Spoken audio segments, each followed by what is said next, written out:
కౌన్సిలర్లు, ఎంపీపీ గారు, జెడ్పీటీసీ గారు, కార్యక్రమానికి విచ్చేసిన మా హైదరాబాద్ నుంచి ప్రత్యేకంగా విచ్చేసిన మా మీడియా మిత్రులకి, అందరికంటే ముఖ్యంగా ఈరోజు ఎర్రటి ఎండలో కూడా ఇంతసేపు ఎదురు చూసిన మా ఆర్మూర్ అక్క చెల్లెలందరికీ, అన్నదమ్ములందరికీ పేరు పేరున శిరస్సు వంచి నమస్కారం చేస్తా ఉన్నా.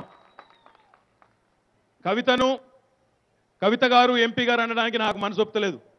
ఎందుకంటే చిన్నప్పటి నుంచి కవిత అని పిలిచి ఇప్పుడు సడన్గా ఎంపీ గారు గౌరవనీయులు అని సంబోధించాలంటే కొంత ఇబ్బంది ఉన్నా, ఒకటి మాత్రం వాస్తవం, చాలామంది ఢిల్లీ పోయినప్పుడు చాలాసార్లు చాలామంది కేంద్ర మంత్రుల్ని కలుస్తూ ఉంటాం, పెద్దలు చాలామంది సీనియర్ నాయకుల్ని కలుస్తూ ఉంటాం. నేను ఎప్పుడు కవితకి ఈ విషయం చెప్పలేదు, మొట్టమొదటిసారి వేదిక పంచుకున్నాం కాబట్టి ఈరోజు చెప్తా ఉన్నా. కేంద్ర మంత్రుల్ని కలిసినప్పుడు ఒక పెద్ద ఆయన పేరు చెప్తే బాగుండదు, ఆయన ఇరుకనబెట్టినట్టుంటుంది, కానీ ఆయన చెప్పిన మాట, ఈరోజు పార్లమెంటులో ఎవరైనా అద్భుతంగా ప్రసంగించగలిగే ఒక 5గురు వక్తలు ఉన్నారంటే ఆ 5గురుల్లో మీ సోదరి నిజామాబాద్ పార్లమెంట్ సభ్యురాలు కవిత గారు ఉన్నారు. నిజంగా మీ నాన్నగారిని మెచ్చుకోవాలి. నేను అద్భుతంగా తర్ఫీదునిచ్చి మిమ్మల్ని అందరినీ కూడా నాయకులుగా తయారు చేసినారన్నారు. కానీ నిజానికి మా నాన్నగారేం మాకు తర్ఫీదు ఇవ్వలేదు. మాకు తర్ఫీదునిచ్చింది తెలంగాణ ఉద్యమం, తెలంగాణ ప్రజలు మాత్రమే. మీ కష్టాల్లోంచి వచ్చిన జాగృతి, ఆ జాగృతి నుంచి వచ్చిన కవిత ఈరోజు నిజామాబాద్ పార్లమెంట్ సభ్యురాలుగా బ్రహ్మాండంగా అందరి మన్ననలు అనుకుంటా ఉందంటే అది తన ఒక్కరి గౌరవం కాదు, నిజామాబాద్ ఆడబిడ్డలందరి గౌరవం, నిజామాబాద్ అన్నదమ్ములందరి గౌరవం కూడా ఈరోజు నిలబెట్టినట్టే అని చెప్పి ఈ సందర్భంగా నేను మీకు విజ్ఞప్తి చేస్తా ఉన్నా. ఇట్లాంటి పెద్ద సమావేశాలకు వచ్చినప్పుడు, ముఖ్యంగా ఇంతమంది పెద్దలు కూర్చునే వేదిక మీదకి వచ్చినప్పుడు, నేను అందరు తెలివైన మొగోళ్ళు చేసే పని నేను కూడా చేసి వస్తా. ఇంట్లో బయలుదేరేటప్పుడు నా భార్యను అడిగిన, పెద్ద మీటింగ్కి పోతున్నా ఏం మాట్లాడాలని అడిగిన. ఆమె ఒకటే చెప్పింది, అందరికంటే ముందు నీకు మైక్ ఇస్తే నా తర్వాత పోచారం శ్రీనివాసరెడ్డి గారు, డి శ్రీనివాస్ గారు, కవిత మాట్లాడతారు, చాలా బాగా మాట్లాడతారని చెప్పి సపడే కూసో, మధ్యలో మాట్లాడే అవకాశం వస్తే నాకంటే ముందు మాట్లాడిన జీవన్ బ్రహ్మాండంగా మాట్లాడిండు, తర్వాత మాట్లాడే సీనన్న ఇంకా బాగా మాట్లాడతాడు అని చెప్పి సపడే కూసో, ఆఖరికి మాట్లాడే అవకాశం వస్తే ఇక అన్ని వాళ్ళు చెప్పిండ్రు, నాకు చెప్పేందుకు ఏం లేదని చెప్పి సపడే కూసో అని చెప్పింది. ఇప్పుడు నా పరిస్థితి అట్లే ఉన్నది, అన్ని చెప్పేసిండ్రు. కానీ ఇంత దూరం వచ్చినాం, మరి మీరు ఇంతమంది వచ్చిండ్రు, అందులో ముఖ్యంగా ఇంతమంది పెద్దలు ఉన్నారు వేదిక మీద, మరి మీ అందరితో ఒక 4 మాటలు పంచుకోవాల్సిన బాధ్యత మన మీద ఉన్నది. చాలామంది చాలా రకాలుగా మాట్లాడినారు తెలంగాణ ఏర్పడక ముందు. ఇప్పుడే పెద్దలు పోచారం శ్రీనివాసరెడ్డి గారు అన్నారు, 34 మాసాలైంది తెలంగాణ రాష్ట్రం ఏర్పడి, గౌరవనీయులు కేసీఆర్ గారి సారథ్యంలో తెలంగాణ ప్రభుత్వం వచ్చి. రాష్ట్రం ఏర్పడక పూర్వం ప్రతిరోజు టీవీలలో, పేపర్లలో ఎక్కడ చూసినా వాదోపవాదాలు. తెలంగాణ ఏర్పడితే మంచిదా, లాభమా, నష్టమా, మంచా, చెడా, ఏం జరుగుతుందన్న విషయంలో రకరకాల వాదనలు, రకరకాల పంచాయతీలు ఉండేది. ఆనాడు మీకు యాదుకుండాలే, అప్పటి ఆంధ్రప్రదేశ్ ఆఖరి కిరణం నల్లారి కిరణ్ కుమార్ రెడ్డి శాసన సభా వేదికగా చెప్పిండు. ఏమన్నాడు ఆయన ఆనాడు?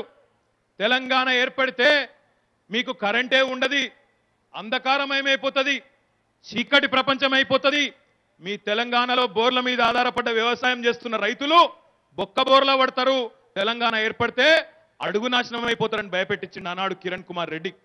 చాలా మంది మాట్లాడినరు. ఇప్పుడే కవిత చెప్పినట్టు ఒకలేమో నక్సలైట్ల రాజ్యం అవుతుంది అంటారు, లేదు లేదు మొత్తం భూస్వాములే దోసుక తింటారని ఇంకొక ఆయన అంటాడు. ఒకలేమో లేదు లేదు వీధి పోరాటాలు జరుగుతాయి, ఆంధ్ర వాళ్ళని తరిమేస్తారు, ఇతర రాష్ట్ర పౌరులను తరిమేస్తారు, అసలు పెట్టుబడులు ఎక్కడి నుంచి వస్తాయి, ఉద్యోగాలు కొత్తగా ఎక్కడి నుంచి వస్తాయని చెప్పి ఒక ఆయన హేళన చేస్తాడు. 1, 2 కాదు, లక్షల సూటిపోటి మాటలు. ఇక కేసీఆర్ గారిని అయితే ఆయన వడ్డని తిట్లు నాకు తెలిసినంత వరకు ఈ దేశ చరిత్రలో ఏ రాజకీయ నాయకుడు పడలే. గన్ని తిట్లు తిట్టిండ్రు, గన్ని రకాలుగా ఆయనను ఇష్టం వచ్చినన్ని మాటలు, ఇష్టం వచ్చినన్ని తిట్లు ఎన్నెన్నో అన్నారు.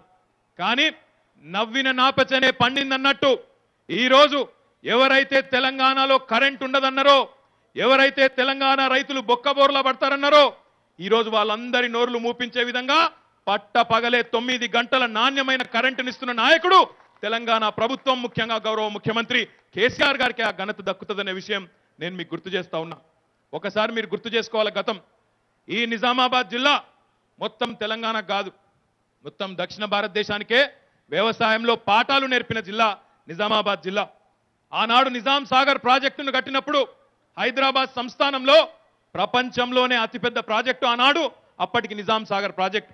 ఆ నిజాం సాగర్ ప్రాజెక్ట్ కింద ఆనాడు ఇదే నిజామాబాద్ జిల్లాలో చెరుకు కానీ, పత్తి కానీ, వరి కానీ, మిర్చి కానీ, సోయా కానీ, పసుపు కానీ ఈరోజు మొత్తం నిజామాబాద్లో వైవిధ్యభరితమైన పంటలు, వైవిధ్యమైన మరి రకరకాల ప్రయోగాలు చేసే ఆదర్శవంతమైన రైతులు, ఆదర్శవంతమైన వ్యవసాయదారులు ఉండే జిల్లా నిజామాబాద్ జిల్లా.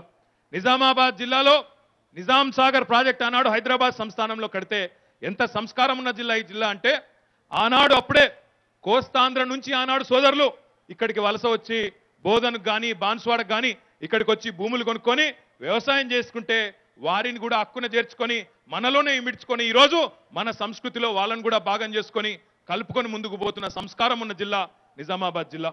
అదే రకంగా 2001లో గౌరవనీయులు కేసీఆర్ గారు తెలంగాణ రాష్ట్ర సమితి ఏర్పాటు చేసి తెలంగాణ ఉద్యమానికి శ్రీకారం చుట్టినాడు.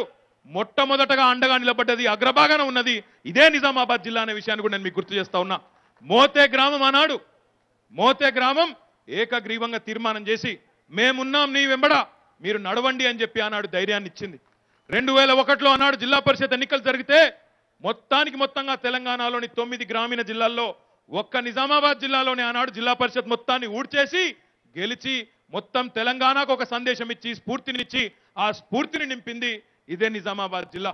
మరి అట్లాంటి నిజామాబాద్ గడ్డ మీద ఈరోజు నాకు మాట్లాడే అవకాశం, మిమ్మల్ని కలుసుకునే అవకాశం రావడం ఒక అదృష్టంగా భావిస్తా ఉన్నా.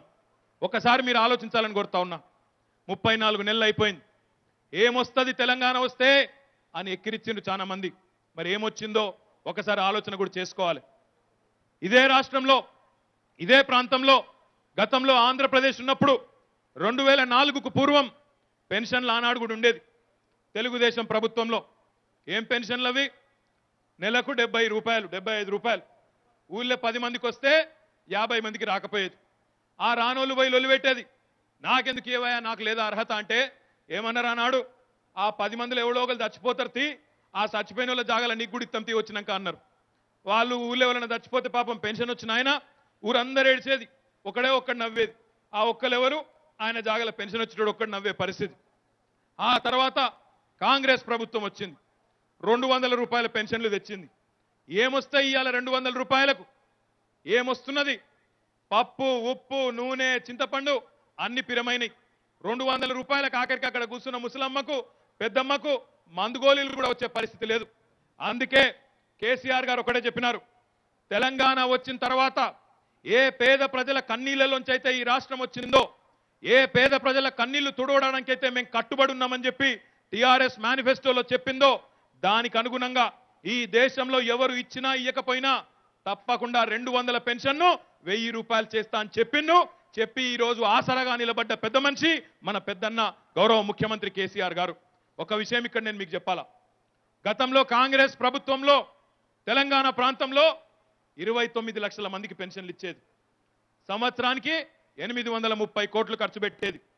కానీ తెలంగాణ ప్రభుత్వం వచ్చిన తర్వాత ఒక మనసున్న ముఖ్యమంత్రి ఉన్నాడు కాబట్టి ఆయన చెప్పింది ఒకటే, రచ్చబండాన్ని పెట్టి ప్రజాపథం అని పెట్టి 6 నెలలకు ఒకసారి బఠానీలు పుట్నాలు పంచినట్టు కాదు, నెలకు ఎవరు ఎట్లయితే 65 దాటుతారో, ఎవరైనా భర్తలు చనిపోయిన నిర్భాగ్యులుంటే వారికి కానీ, ఇతరులకు కానీ, అంగవైకల్యం ఉన్నవారికి కానీ ఏ నెల కా నెల కొత్తగా అవసరమైతే ఆ సంఖ్యను పెంచుతూ అన్నార్థుల